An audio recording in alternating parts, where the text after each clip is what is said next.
So ayan, napaano natin, gumagana naman siya. So kailangan nating ayusin ngayon dito. May ayusin pa tayo dito yung para sa steering control niya kasi hindi pa siya gumagana.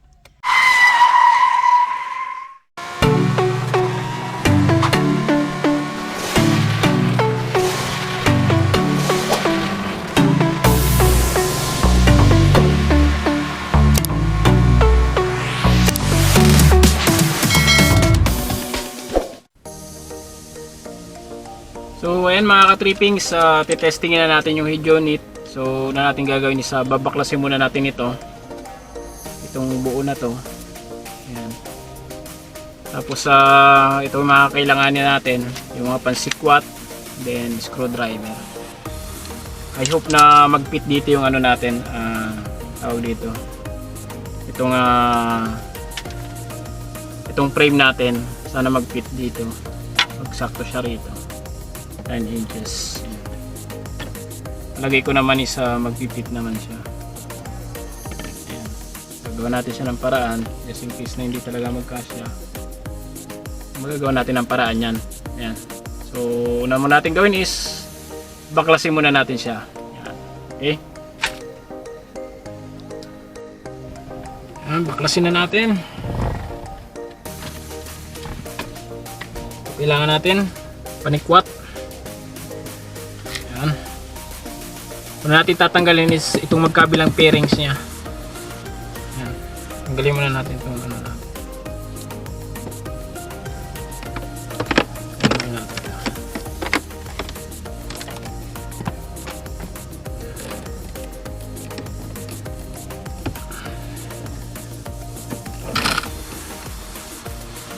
Ito mas manipis.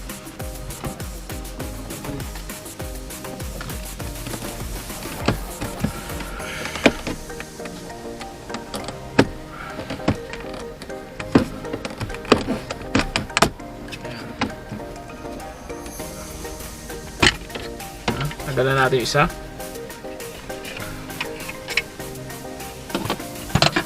Ito naman isa.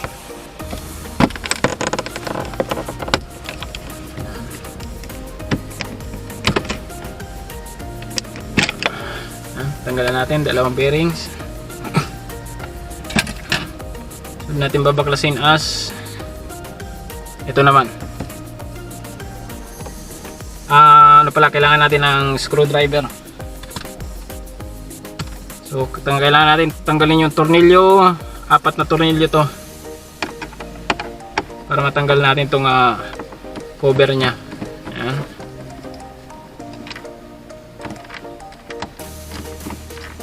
Isa,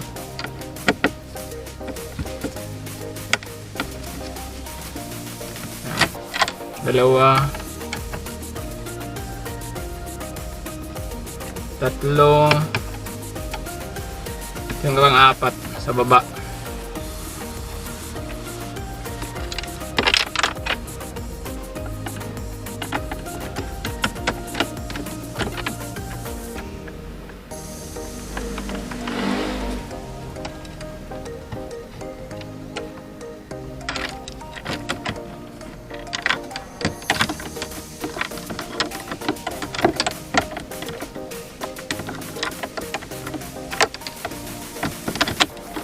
Ganda pag nagtanggal kayo nito, yung yung screwdriver nyo may magnet para madukot nyo kaagad yung tawag dito, nahulog na, madukot nyo kaagad yung tornilyo, nahulog na doon sa loob. Mamaya na lang natin kuhain. Ayan, lagay natin dyan,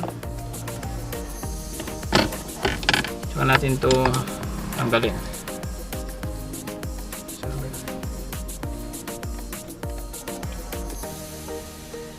Ikutin natin.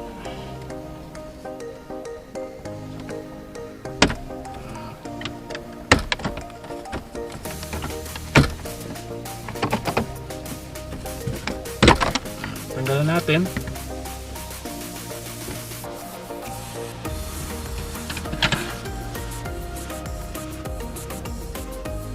Next is ito, tanggalin natin itong head unit. Kailangan natin ng screwlet dito, dalawa siya. sa ito dito.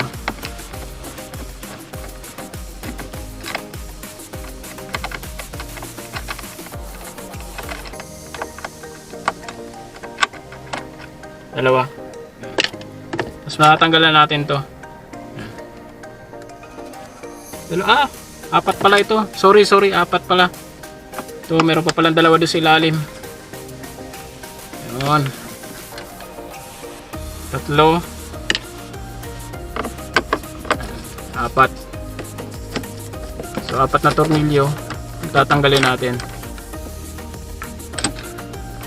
Ito, pang-apat. Ayan. Okay. Ayan, tanggalan natin. Ayan. So, di-disconnect na natin itong mga to. Ayan.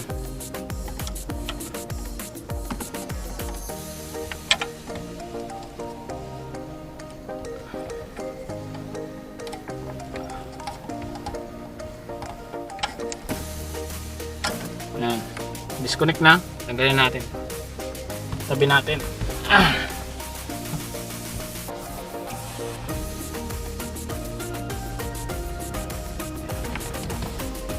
So next natin gagawin is iti-test na natin yung ating head unit muna. Okay? Go, test na natin. So ayan, iti-test na natin yung unit.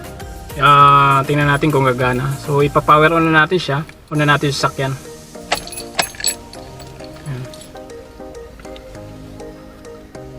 Okay, Android.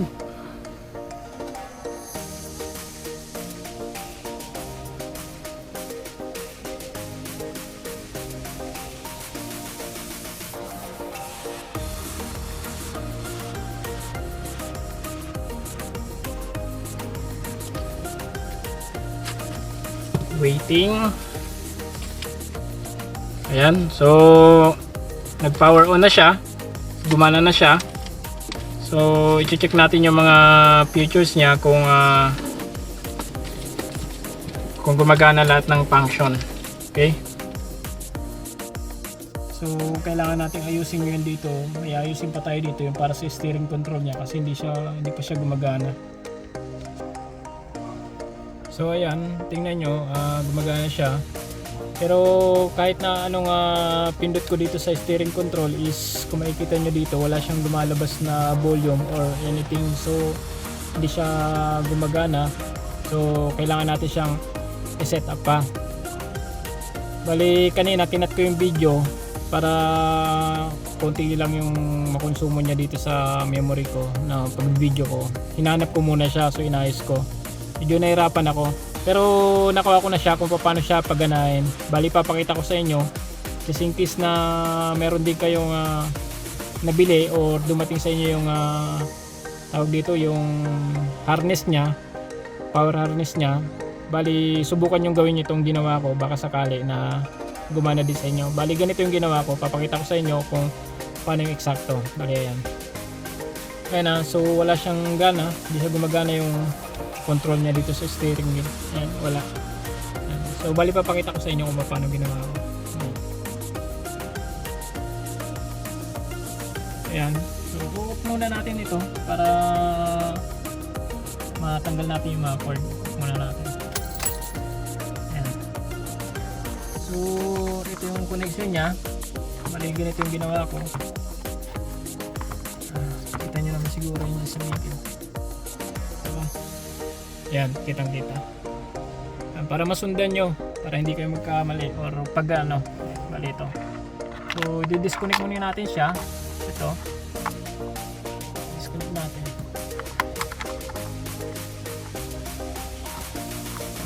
Ayan. Sige, disconnect na rin natin itong sa antenna.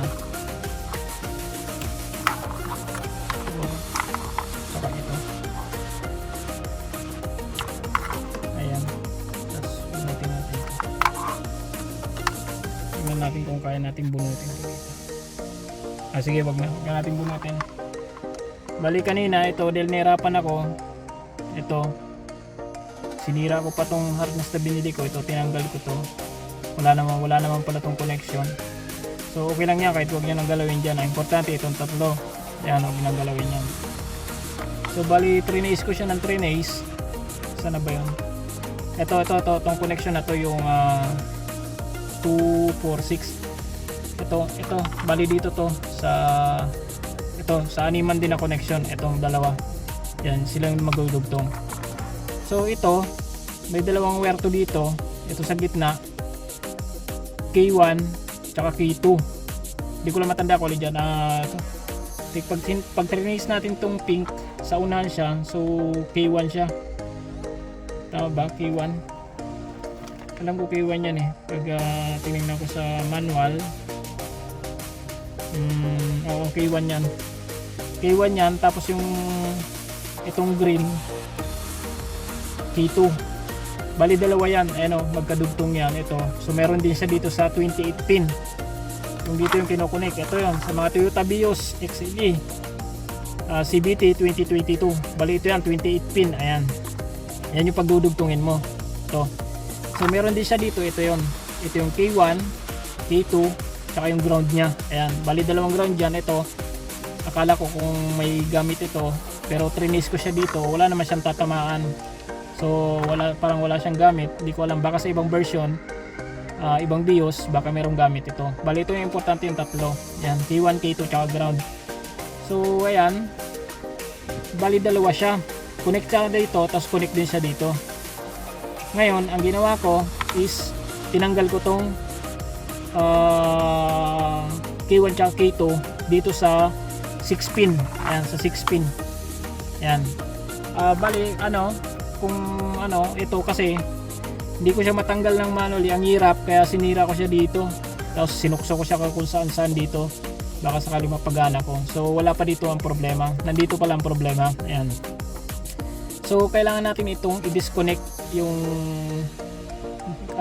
K1 tsaka K2 dito sa 6 pin. So paano natin siya i-disconnect?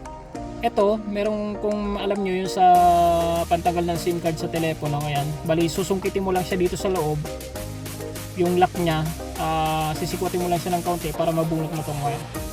Ayan, tanggalin natin. So silipin mo muna siya kung nasaan yung lock nya.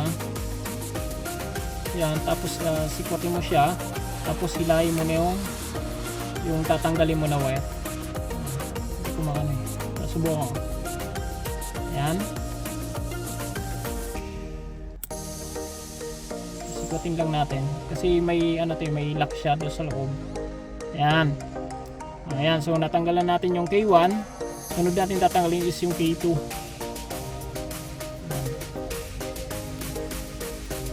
Tanggalin natin yung K2.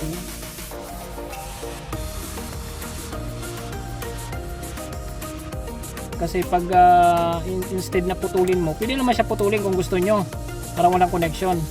Pero sayang kasi yung connection na to, baka may paggamitan pa kayo, so huwag nyo putulin, tanggalin nyo lang. So ayan, na-disconnect na natin. So ang natira na lang dito is 4. So itong 4 na to, hindi ko na to inalam kung anong gamit nito, basta at least meron sa makasalpak siya doon. Ayan. So na-disconnect ko na siya. Ang gawin natin is itatry na natin siya, papaganahin natin yung steering control kung gagana na. Teka lang, bago natin i-on, i-connect muna pala natin yung mga socket. Ayan. Antenna, dito yung antenna, ito yung connection ng antenna, connect din natin para magpa-radio tayo para malaman yung control niya. Ayan. Tapos ito yung sa 6 pin. Ayan, 6 pin, connect natin. Ayan. And then itong 2, 4, 6, 8, 10 pin, connect natin 10 pin. And lastly, ito na yung natin, 28 pin natin, connect na natin. Ayan, connect na natin yung 28 pin. Ayan, okay na. So ito, wala na tong connection siya, yung dalawa. Ayan, so i-turn on na natin, tingnan natin kung mapapagana natin yung tawag dito, steering control. Una natin. So, ayan. Ayan, nag-switch on na siya.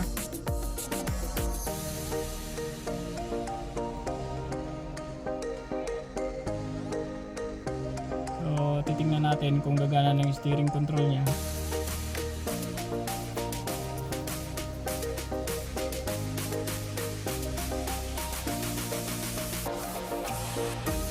So, ayan.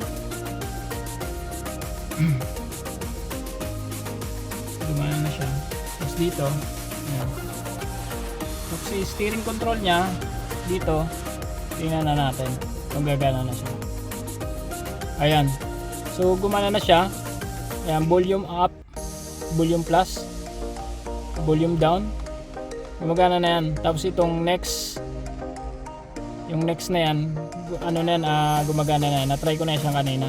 So, subukan natin na mag-open ng radyo. Open natin yung radyo.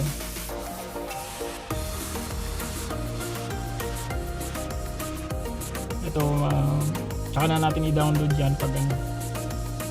Tapos na tayo mag-connect. Ayan.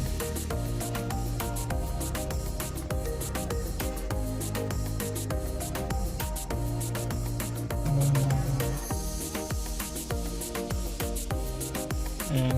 Open tayo ng radyo.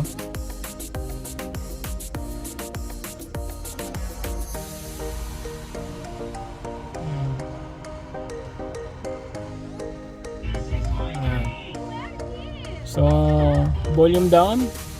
Ayan. So, gumagana na siya. Up. Volume down. Next. Ayan. Gumana na yung scan niya. Nag-next na siya. Ayan, kung makikita nyo. Ayan, nag-next na siya. And, ayan, nag-scan na siya. Ayan. Tapos yung scan down niya, gumagana na. Ayan. Gumagana na siya.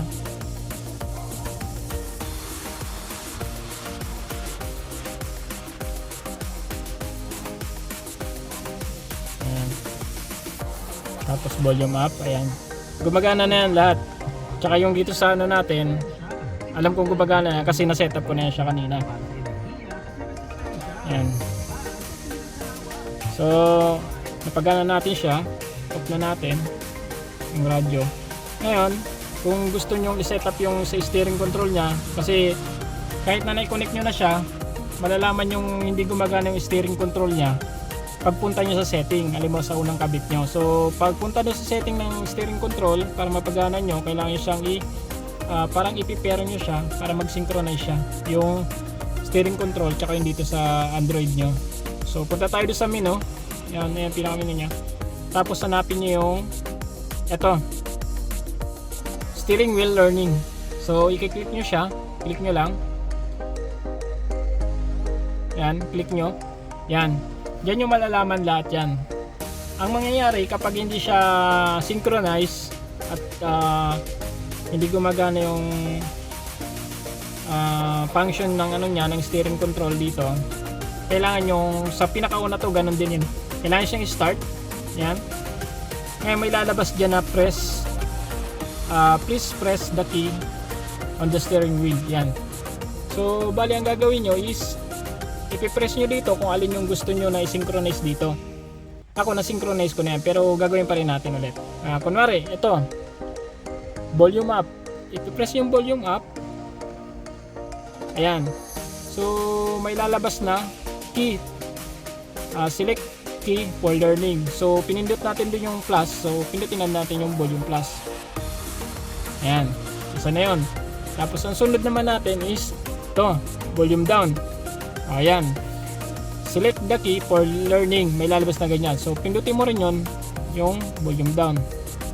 Ayan. Ang sunod naman is ito. Next up or channel up, next up. Yan.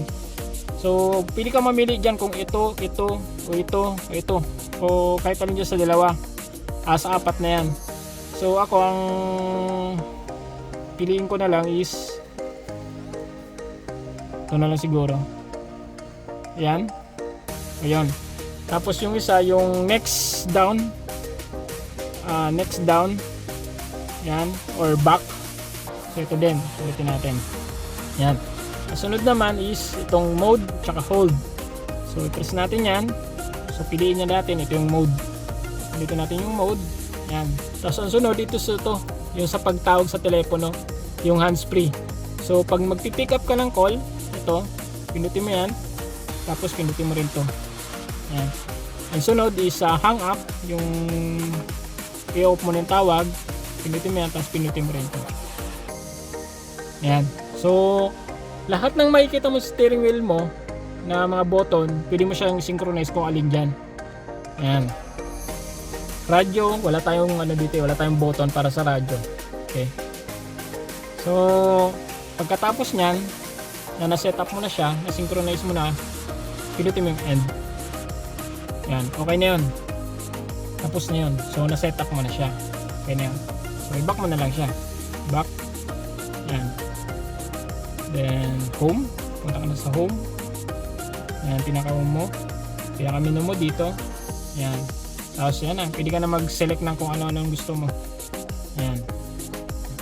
Pero yung control mo, okay na. Gumagana na. Diba? So, ganun lang yung gawin nyo. Para ganun. Yung medyo nahirapan kayo na sa harness. Bali, baka may ganun din kayong klase ng harness na matanggap. May idea na kayo kung paano yung gagawin nyo. Okay? So, ngayon okay na yung steering control natin. Na-testing na natin yung unit. Gumagana. Ngayon, ang next naman natin gagawin is i-connect na natin lahat ng accessories niya. Okay? Yung natin, GPS, antenna, 4G, 5G, antenna, and then yung niya, ibang accessories niya. Ayan, yung 360 camera natin. Okay? So, isa-isahin lang natin yan. Okay? Saka ito, bracket, saka yung frame natin. Okay? So, okay. Gawin na natin ng dahan-dahan at sigurado. Okay? Let's go. Off muna natin para mapadali yung paggawa natin.